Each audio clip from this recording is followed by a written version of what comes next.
Galerie Valcharská slaví v tomto roce 10letí své existence.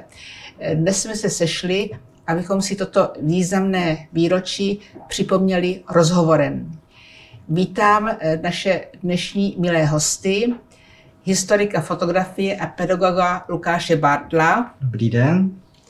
Který kurátorsky připravil většinu zde realizovaných výstav, a Roberta Helbicha, zakladatele galerie a velkého podporovatele její činnosti. Dobrý den. Dobrý den.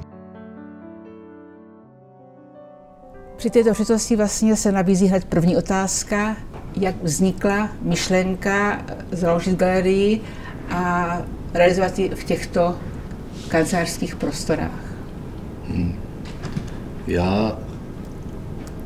My jsme před chvilkou na to zrovna vzpomínali, jak to vlastně vzniklo, a teď jsme si na to opravdu vzpomněli, že nás vlastně spojovacím článkem mě a Lukáše byl kamarád, fotograf Miloš Budík, kde jsme se oba dva podíleli na jeho výstavě, my tiskařsky a Lukáš kurátorsky v Domě umění města Brna.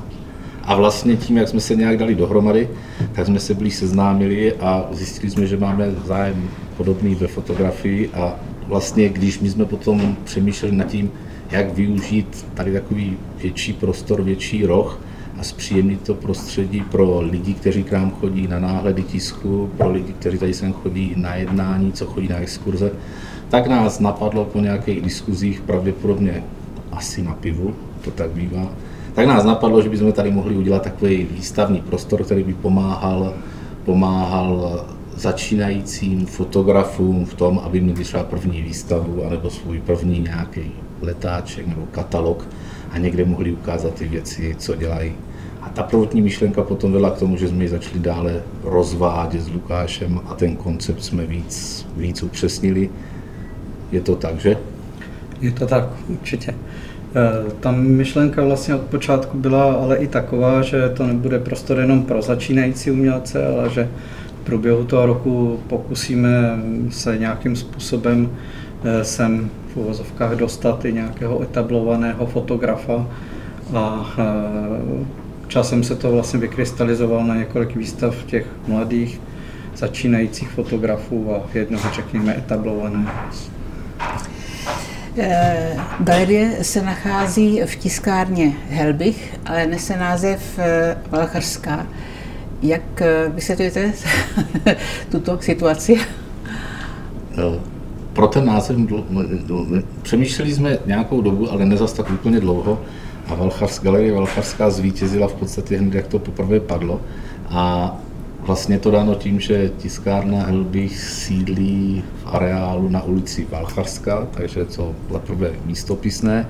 Za druhé to může trošku svádět k tomu, že řeka Svitava je historicky plná náhonů, které poháněly tady ty původní továrny, většinou tkalcovny, a v jedné z nich taky sídlíme. Je to objekt starý 170 let a pro znalce v oboru ji vlastnil naposledy nějaký továrník Frič židovského původu, takže se jí říká Fričovka, ale je to pouze opravdu pro znalce.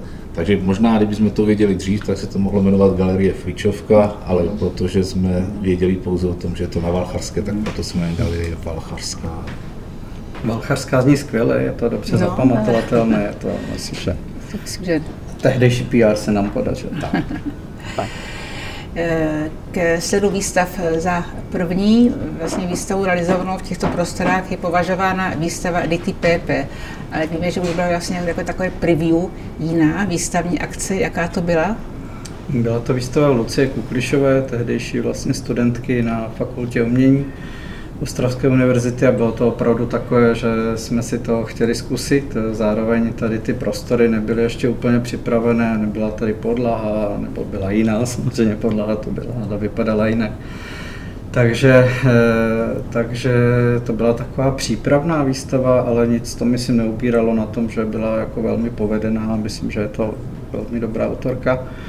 A asi důležitou věc, kterou je k tomu všemu potřeba zmínit, že teda Robert mluví o letáčcích a malých kataložcích, ale byly to katalogy, které prostě měly svoje ISBN, byly jsou v knihovnách a tak dále.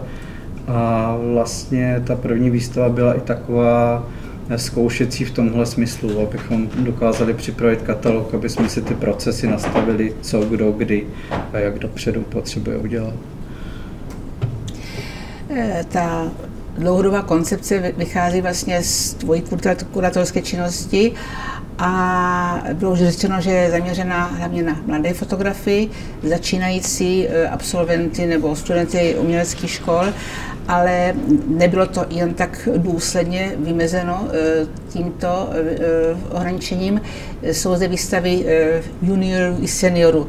Jakým způsobem je nějaký rozdíl, jak přistupuješ k výstavám mladých a těch už starších, kteří mají za sebou určitou uměleckou dráhu? Já myslím, že pro ty mladé, nevím, jestli úplně odpovím, ale pro ty mladé bylo velmi důležité právě i ten proces vzniku toho katalogu, který tady díky teda tiskárně mohl vznikat, protože s tím třeba nainstalovat někde výstavu nějakou zkušenost měli, ale s tvorbou katalogu pochopitelně ne. Takže to je jako jedna věc, kterou ještě dodávám, možná spíš k té minulé otázce.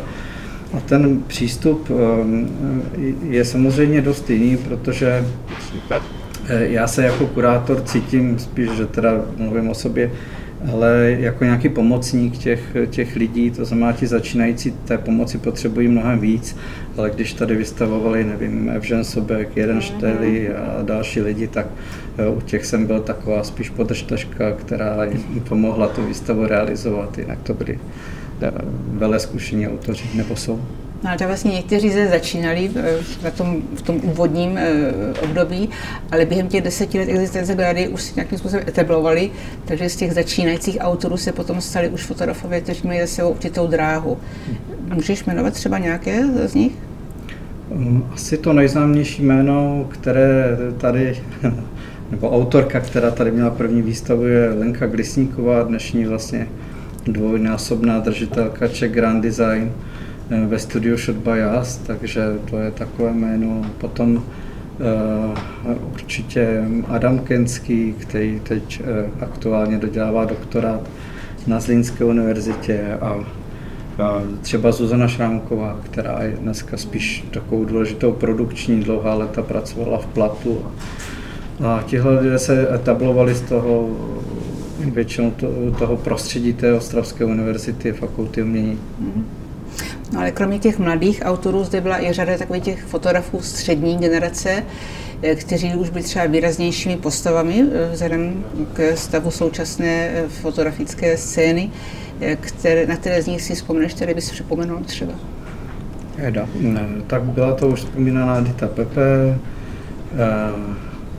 Irena Štely, Evžen Sobek, Jaroslav Policár,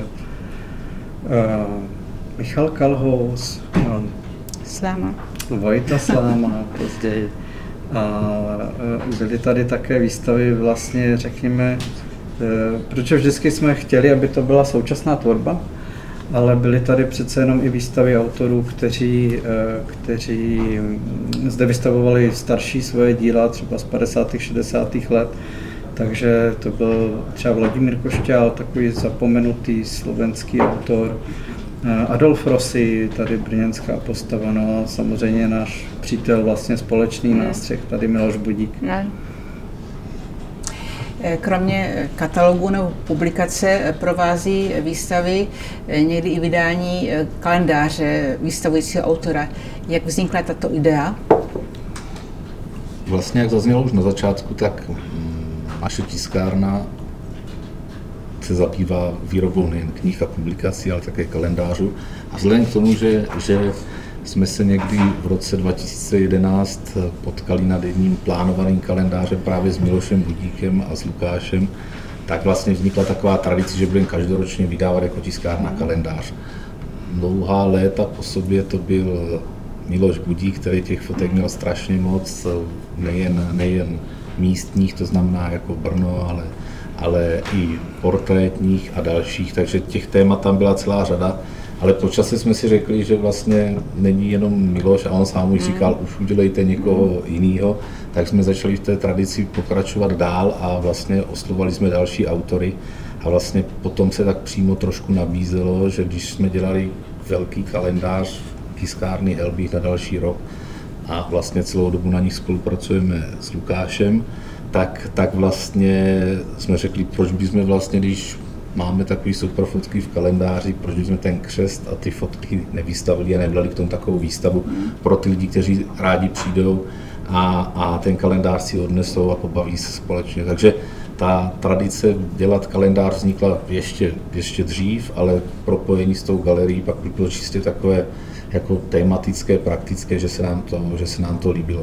Vlastně jsme tím i reagovali na nějaké trendy, co se týká fotografie, kdy jsme třeba si říkali, je fajn, když ten autor je takzvaně žijící, to znamená, že může tady s těma lidma být a je z toho strašně příjemný potom popovídání, kdy ti lidi se o to zajímají a můžou se k tomu dozvědět jenom víc, než něco z kurátorského textu autorovi, který třeba už nežije. Takže ten kalendář pro nás je pořád jako prestižní věc, která opravdu vznikat za nás jako má, tím, že to děláme sami, tak je to o tom, že na něm chceme prezentovat naše technologie, naše dovednosti a samozřejmě není to jenom technologická záležitost, ale i potom samozřejmě obsahová a tam je to potom otázka kurátora, výběru fotografií a autora. Takže chystá se další kalendář na příští rok, ten bude pokřtěn v rámci podzimní výstavy, takže se máte na co těšit. Děkuji. Já k tomu jenom si můžu dodat, promiň, Janu, že vlastně myslím, že i pro ty autory to byla vždycky zajímavá práce, protože je to právě i pro ty, kteří třeba už měli za sebou nějakou knihu, monografii, tak najednou ta práce na tom kalendáři je vlastně úplně jiná, protože se nad tím úplně jinak přemýšlí, protože máte řadu takových formálních omezení, že nechcete v prosinci koukat na pláž, na obrázku nebo něco takového. To je úplně jiný formát a pro mnoho autorů vlastně zajímavý. No.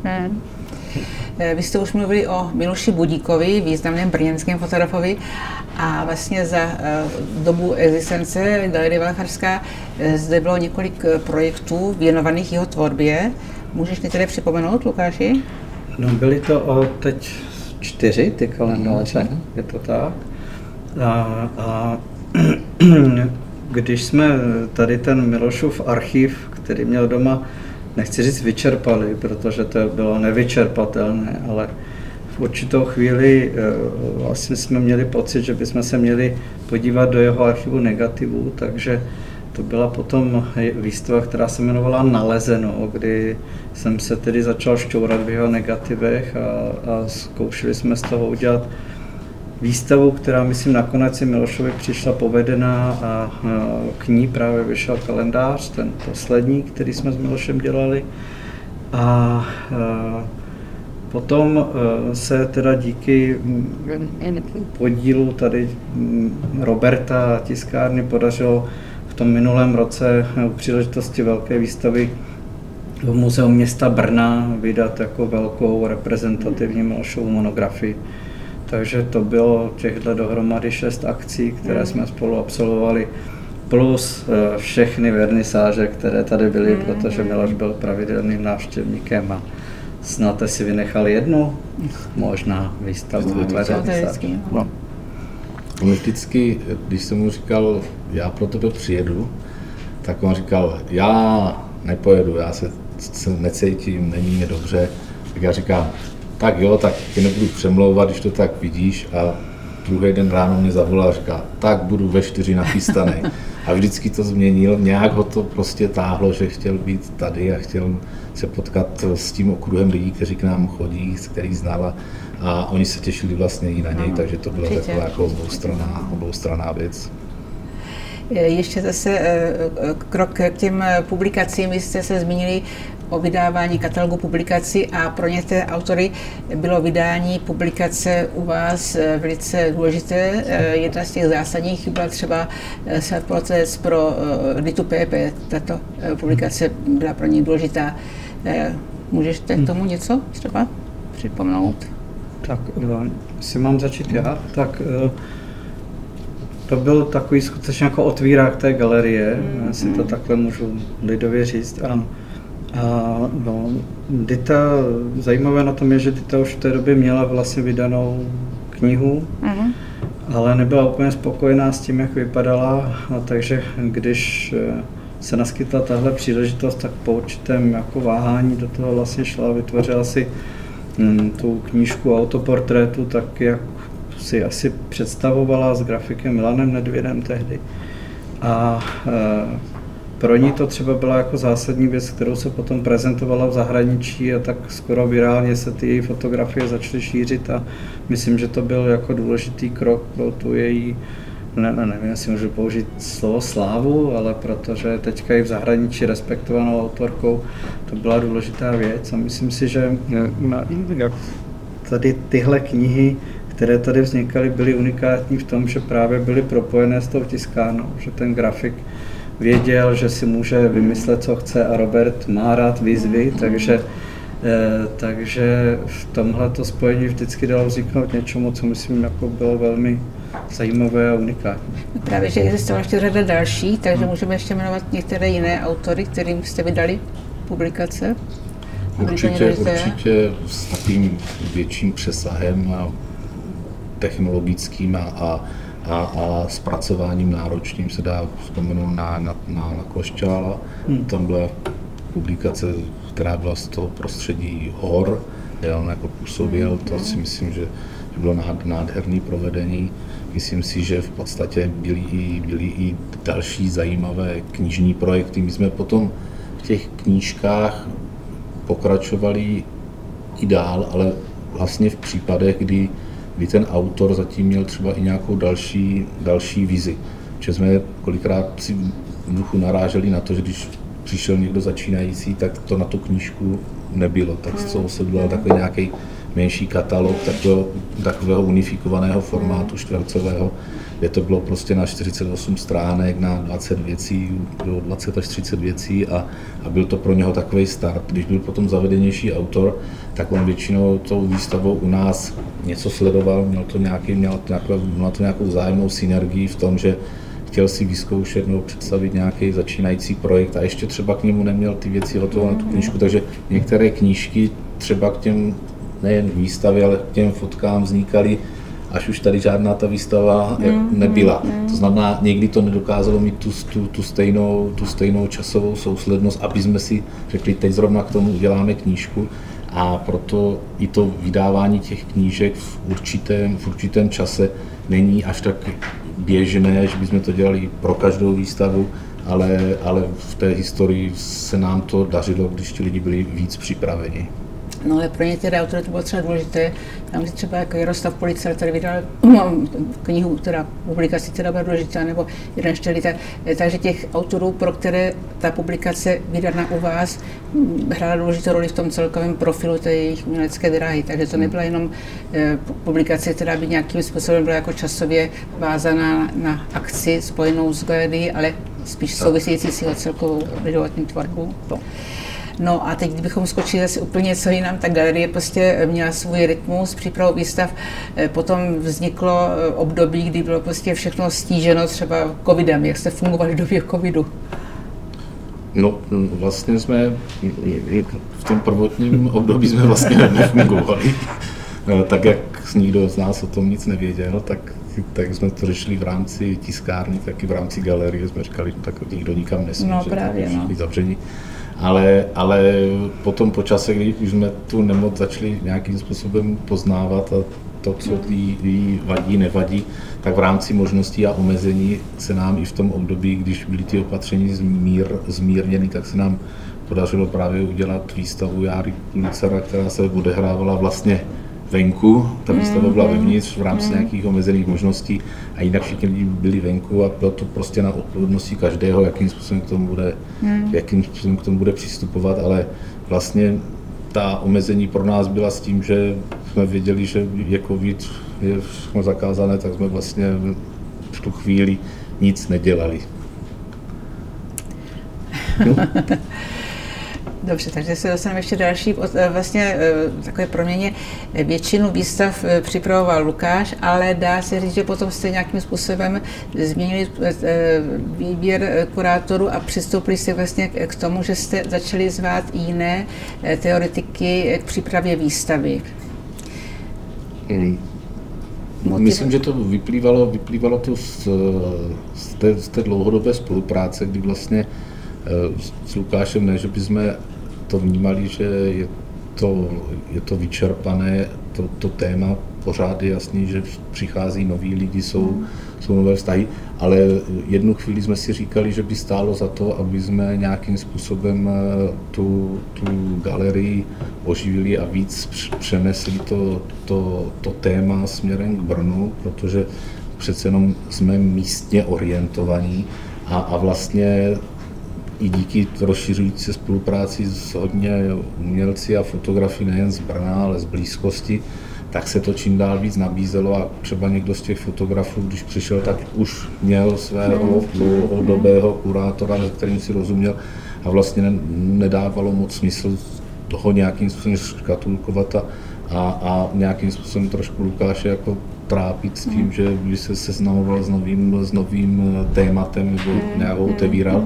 A takže v podstatě takhle vznikla ta situace, že vlastně nebyl kurátor všech výstav, ale začalo se to postupně měnit a vlastně dneska spolupracujeme vždycky na těch 2 projektech ročně, kde jeden je ten kalendář a druhý je výstava a tím pádem pořád si tu linii, to propojení udržujeme a vlastně má to takový jako živější trošku charakter pro nás. Tak vnímáme to lépe i z hlediska toho zájmu lidí, co přichází, tak si myslíme, že tím místním zaměřením, že se nám daří víc se pro ty brněnské zájemce o fotografii víc otevírat, že raději se přijdou podívat na Brňáka, který ho někde zachytili, než na někoho, kdo je sice výborný, kvalitní, ale působí třeba v Ostravě. Není to o tom, že by s ním neměli víc seznámení, ale vzhledem k tomu, že ta výstava u nás vždycky bývá na ty 3-4 měsíce, tak je dostatek času, aby se člověk tady zastavil, když jede někdy kolem. Ale i tak ta galerie primárně slouží pro většinu lidí, co k nám přichází pracovně, tak tam my vnímáme, že z těchto řad je nejvíc návštěvníků galerie. Ale ještě kromě spolupráce s různými kurátory, tak také spolupracujete s různými galeriemi. Jak to vlastně se k tomu dospěli? Jsou různé galerie, s kterými jste navázali spolupráci a někteří vlastně kurátoři nějakým způsobem jsou vázáni. Já si myslím, že tohle vzniklo tak, když jsme třeba realizovali výstavy, které už byly vlastně kurátorsky zpracované a vlastně nebyla to čistě autorská výstava jako prvotní, ale už to byl projekt, který jako kdyby něco jako cestoval a tady ta třeba byla spolupráce s galerií Fiducia v Olomouci, kde oni jsou nám něčím blízcí, aby to nevyznělo tak, že spolupracujeme s většinou světových galerií, tak to není, je to o té podobné kategorii a podobném přístupu lidí, kteří to dělají tak jako my, to znamená hlavně proto, že to baví a vytváří si tím nějaké příjemné prostředí pro sebe i pro to okolí a není tam to primární zaměření vidět zatím nějaký vyšší zájem komerční, je to opravdu tady toto zájmová věc, protože nás to všechny baví. Jasně. No, vy vlastně vystavujete známé i méně známé osobnosti, zajímá vás jejich tvorba, ale byly i výstavy, které nějakým způsobem reagovaly na nějaké aktuální dění a právě tím děním bylo vlastně jako válečné události na Ukrajině. Takže to vlastně se spojilo taky vlastně s myšlenkou uspořádat výstavu, která by na to nějakým způsobem reagovala. Říkám reagovala, ne nějak se tomu přímo věnovala, ale byl zde nějaký kontext, který sledoval tuto situaci. ta reakce na ten vznik války, která teda bohužel trvá dodnes, což jsme nikdo nevěřili, tak tu byla a hned nás to téma napadlo, ale vlastně bys k tomu mohla říct víc ty, když byla sama kurátorkou té výstavy, tak by bylo asi lepší, k té reakci, kterou jsme všichni cítili, ne Rusy k něčem adorovat, ani je ne přímo hanět, ale spíš poukázat v té nahotě prostě na to, takhle to tam je a takhle to vnímejte.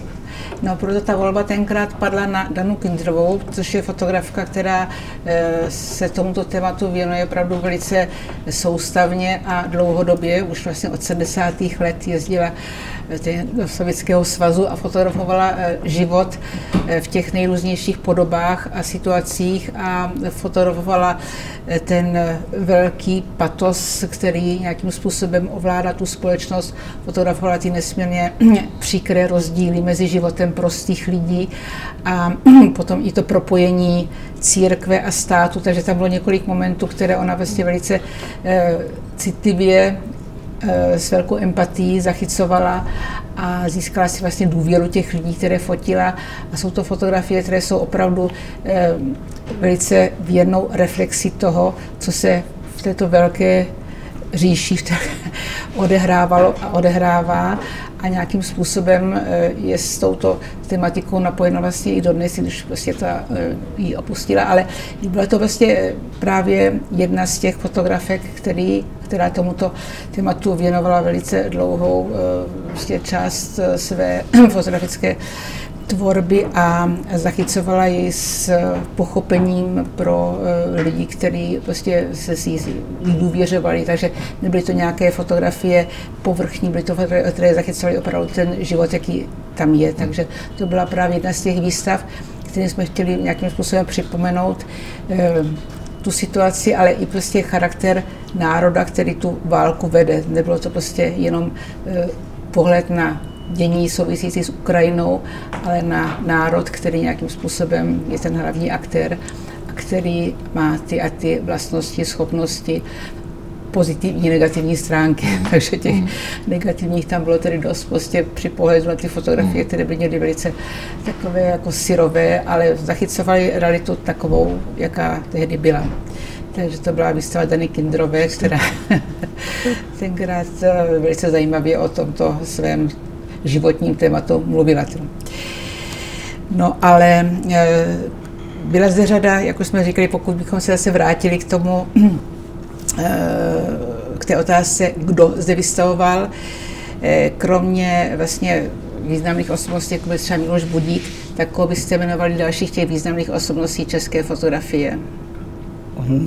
Ta jména by asi, myslím, že už zazněla, doufám, že teda na nikoho nezapomenu, ale byl to Adolf Rossi, byl to Vladimír Košťál a vlastně by se do téhle kategorie takových těch lidí, kteří vystavovali v uvozovkách starší fotografie, ne tu aktuální tvorbu, mohla řadit i ta výstava Ireny Štély.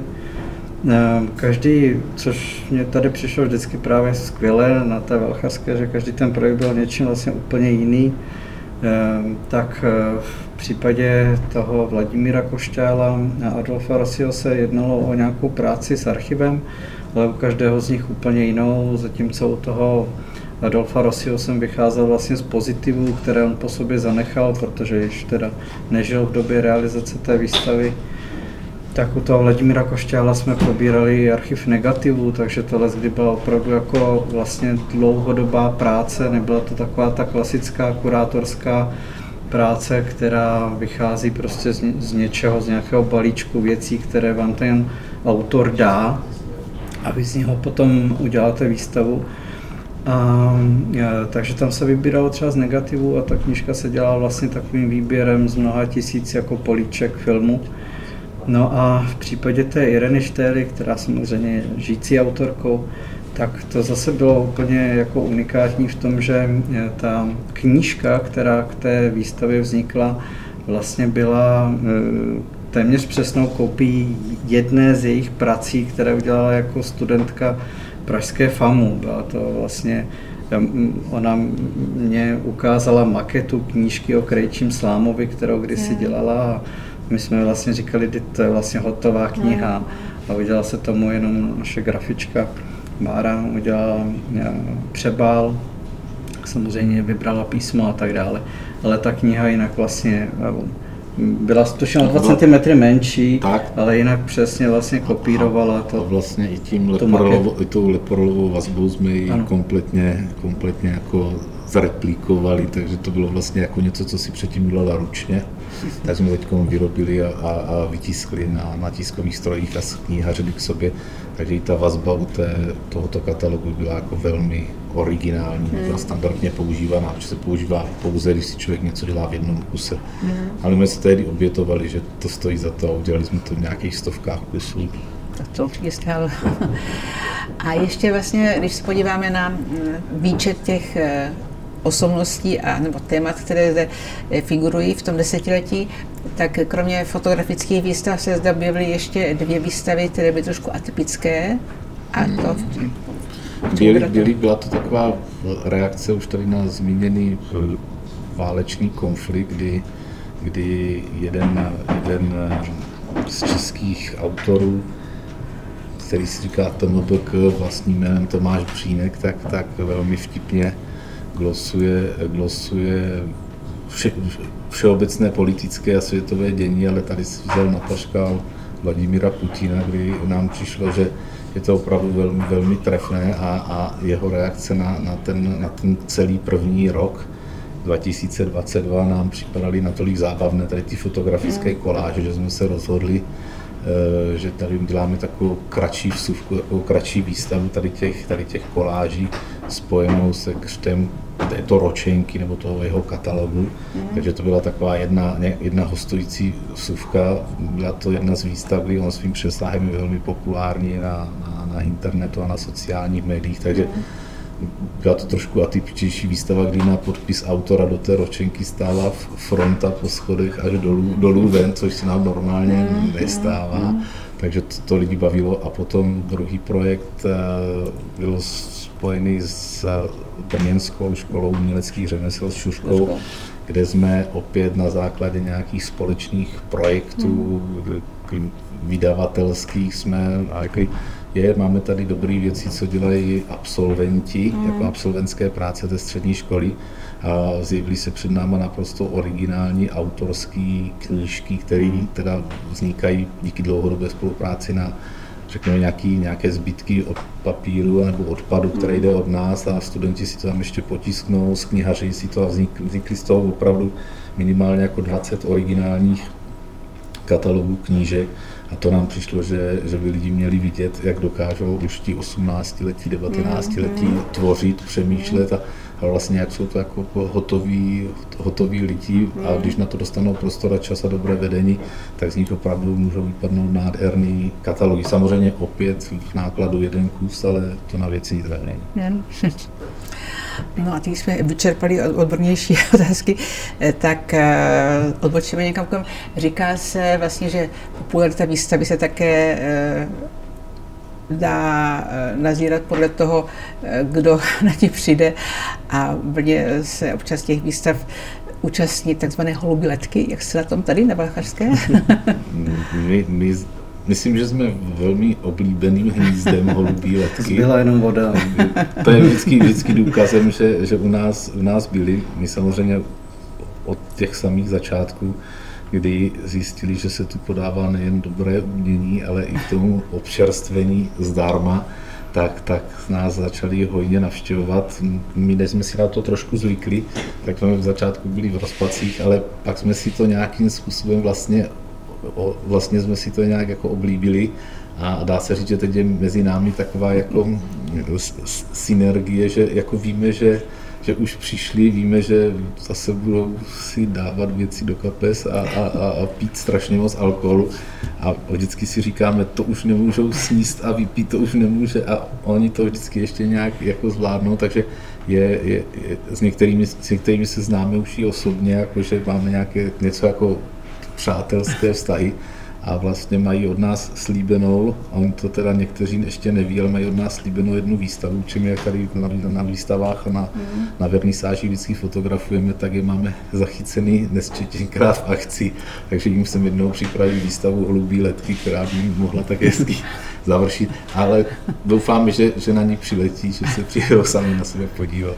No ne, tak přijeď, tak vlastně Valcharská to už je vlastně 10 roků zažité místo se svou tradicí a ti, kteří dostanou pozvánku, tak už ví, kde Galerie Valcharská je, ale teď se vlastně jedná o to, že se mluví o stěhování galerie, což bude velký krok, když se opustíte tyto prostory a budete mít nové sídlo. Jak to vypadá, jaká je vlastně situace momentálně s tím výhledem na jinou? Situace je taková, že galerie nás bude provázet jako tiskárnu dál a my jako tiskárna budeme za chvilinku, je to otázka měsíce, zahajovat stavbu nové tiskárny, do které bychom se stěhovali oba dva naše provozy, které máme tady v Brně. A vlastně rozhodli jsme se, že v jednom patře posledním vybudujeme prostor pro galerii. Bude to Galerie Valcharská, která si přenese své jméno.